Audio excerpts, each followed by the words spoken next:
প্রতিদিন সকালে একরকম খাবার খেতে ভালো লাগে না, সেই জন্য চটজলদি বানিয়ে নিতে পারেন একদম তেল ছাড়া ঝটপট মজাদার নাস্তার রেসিপি।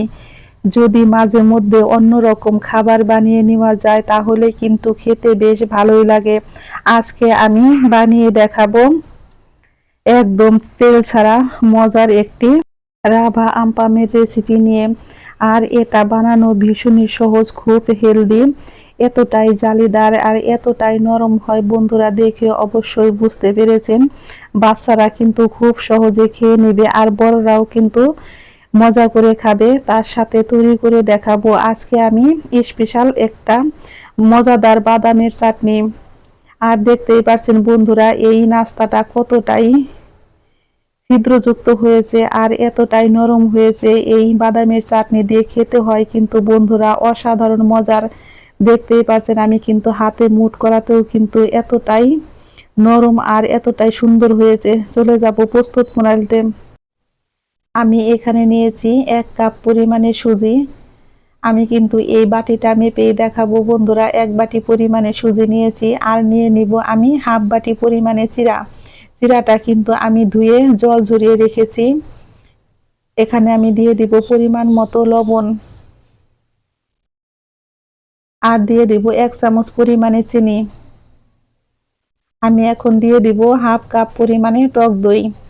এই রাভা আমপামে অবশ্যই টক দইটা ব্যবহার করবেন, তাহলে দেখবেন এটা খেতে হয় কিন্তু ভীষণই মজা, খুবই মুখরোচক একটা রেসিপি। আমি কিন্তু সমস্ত উপকরণ দিয়ে কিন্তু এইভাবে একটু মিশিয়ে নিব। এখন আমি দিয়ে দিব পরিমাণ মতো জল। এখানে আমি 1 কাপ পরিমাণে জল নিয়েছি, আমি হাফ কাপ দিয়ে একটু মিশিয়ে নিব।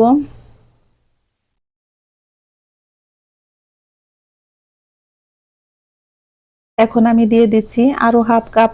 মোট আমার জল লেগেছে 1 কাপ। 1 বাটি সুজি, হাফ বাটি চিরা জন্য কিন্তু 1 কাপ জলই যথেষ্ট। এখন আমি মিক্সারে এটাকে মিহি পেস্ট তৈরি করে নিব। পেস্টটা আমার তৈরি হয়ে গেছে বন্ধুরা।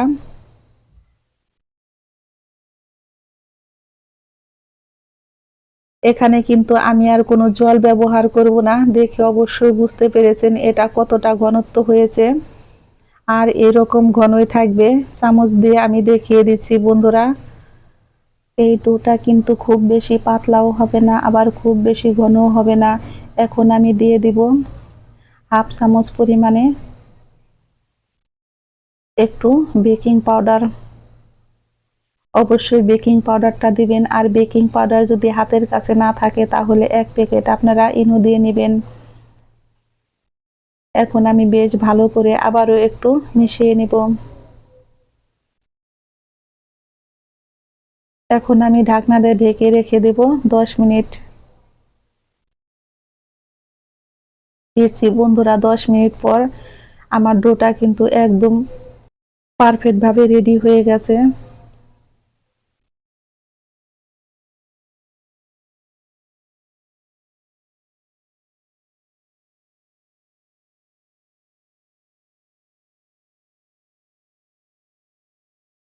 চলে যাব চুলায়। চুলায় আমি একটা ফ্রাই প্যান বসিয়ে দিয়েছি, আর অবশ্যই এই ফ্রাই প্যানের মধ্যে বাকি আপনারা তাওয়াতে দিয়েও এটা করতে পারেন। তাওয়াতে দিলে কিন্তু তাওয়াটা একটু তেল দিয়ে মুছে নেবেন। আমি যেহেতু ফ্রাই প্যানে দিয়েছি, ফ্রাই প্যানটা একটু গরম করে আমি এখন দিয়ে দিব হাফ চামচ পরিমাণে ডো। ডোটা দিয়ে একটা ঢাকনা দিয়ে কিন্তু আমি একদম লো আছে এটাকে তৈরি করে নেব। অবশ্যই এটা তৈরি করার সময় বন্ধুরা খেয়াল রাখবেন চুলার আঁচটা যেন একদম লো থাকে, তাহলে দেখবেন এগুলো কিন্তু খুব সুন্দর হয়ে উঠবে। আমি এইভাবে একে একে এগুলো তৈরি করে নিব। আর এগুলো বানাতে এতটাই মজার হয় বন্ধুরা, চোখ বন্ধ করে কিন্তু আপনারা বানিয়ে নিতে পারবেন। একটু ফ্রাই প্যানে লেগে ধরে না আর বানানো হয়ে যায় কিন্তু ঝটপট খুব সহজে। আমার এটা কিন্তু তৈরি হয়ে গেছে, আমি এখন এটাকে চুলাই থেকে নামিয়ে নিব।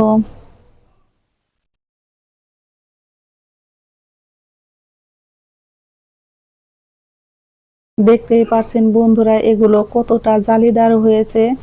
আর এগুলো দেখতে যেমন সুন্দর হয়েছে, খেতেও হয়েছে কিন্তু ভীষণই মজা। দুই পিঠই কিন্তু বন্ধুরা একই রকমই সাদা ধবধবে হয়েছে, এতটাই সুন্দর হয়েছে। এইভাবে আমি সবগুলোই তৈরি করে নিব।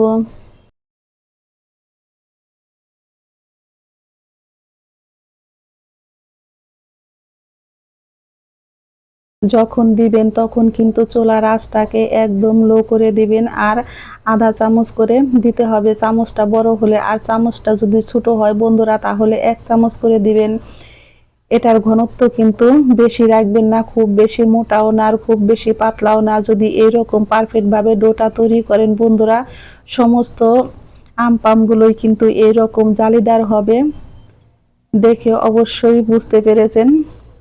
সবগুলোই আমি এইভাবে রেডি করে নিব। আর এগুলো এতটাই ছিদ্রযুক্ত হয়েছে, আর পিঠটা হয়েছে দেখুন বন্ধুরা কতটা কিন্তু ধবধবে। একটাও কিন্তু আমার ফ্রাই প্যানে লেগে ধরে নাই। তেল ছাড়া সম্পূর্ণ রেডি হয়ে গেল আমার এই আম পামের রেসিপি। এখন আমি তৈরি করে নিব বাদামের চাটনি। আমি কড়াইতে দিয়েছি সরিষার তেল, 1 চামচ পরিমাণে ছোলার ডাল, 1 চামচ পরিমাণে কালার ডাল, আর দিয়েছি হাফ মুঠো পরিমাণে বাদাম। এখন আমি দিয়ে দিব আদা, 2টা কাঁচা লঙ্কা।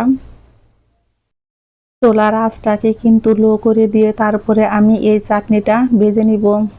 এই চাটনি দিয়ে এগুলো খেতে হয় কিন্তু দারুণ মজার। সকালবেলা বাকি রাত্রের ডিনারে আপনারা ঝটপট এই চাটনি আমপামের রেসিপিটা তৈরি করে নিতে পারেন। আমি এখন দিয়েছি পরিমাণ মতো লবণ, আর দিয়ে দিব একটা শুকনো লঙ্কাকে অর্ধেক করে। এগুলোকে আমি বেশ ভালো করে লো আঁচে ভেজে নিব।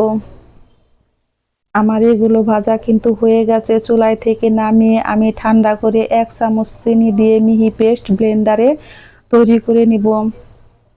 আমি চুলায় আবারও কড়াই বসিয়ে দিয়েছি আমি পরিমাণ মতো সরিষার তেল। এখন আমি দিয়েছি একটা শুকনো লঙ্কা, আর দিয়েছি আমি হাফ চামচেরও কম কালো সরষে। আমি এখন দিয়ে দিব কারি পাতা। তরকারিটা কিন্তু বেশ ভালো করে আমি ভেজে নিব। এইভাবে তরকারি রেডি করে তারপরে কিন্তু চাটনিতে দিলে খেতে হয় কিন্তু ভীষণই মজা। একবার হলো এই রেসিপিটা বাসায় ট্রাই করে আমাকে কমেন্ট বক্সে জানাবেন যে কেমন লেগেছে। যদি বন্ধুরা ভালো লেগে থাকে অবশ্যই একটা লাইক করবেন, কমেন্ট করবেন, এবং যারা আমার নতুন বন্ধু আছেন তারা আমাকে একটা সাবস্ক্রাইব করতে ভুলবেন না। তরকারিটা আমার রেডি হয়ে গেছে, এখন আমি চাটনির মধ্যে দিয়ে দিব।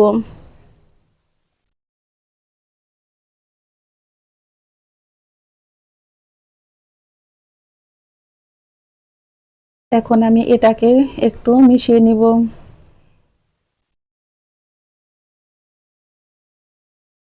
ঝটপট তৈরি হয়ে গেল বন্ধুরা আমার স্পেশাল বাদামের চাটনি।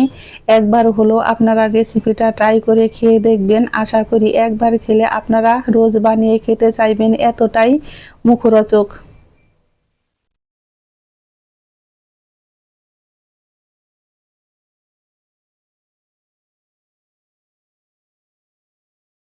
আর এই চাটনি দিয়ে খেতে হয় কিন্তু বন্ধুরা ভীষণই মজার। সকলেই ভালো থাকবেন, সুস্থ থাকবেন। আমি আবারও ফিরবো নতুন নতুন কোনো রান্নার রেসিপি নিয়ে। আমার ইউটিউব পরিবারের সকল বন্ধুদের জানাই আমি অসংখ্য অসংখ্য ধন্যবাদ। দেখতেই পারছেন বন্ধুরা কতটা ছিদ্রযুক্ত আর কতটা সুন্দর হয়েছে। দেখতে যেমন সুন্দর হয়েছে, খেতেও হয়েছে কিন্তু দারুণ মজার। একদম তেল ছাড়া তৈরি হয়ে গেল বন্ধুরা আমার ঝটপট মজাদার 1 কাপ সুজি দিয়ে রাভা আমপামের রেসিপি। সকলেই ভালো থাকবেন, সুস্থ থাকবেন।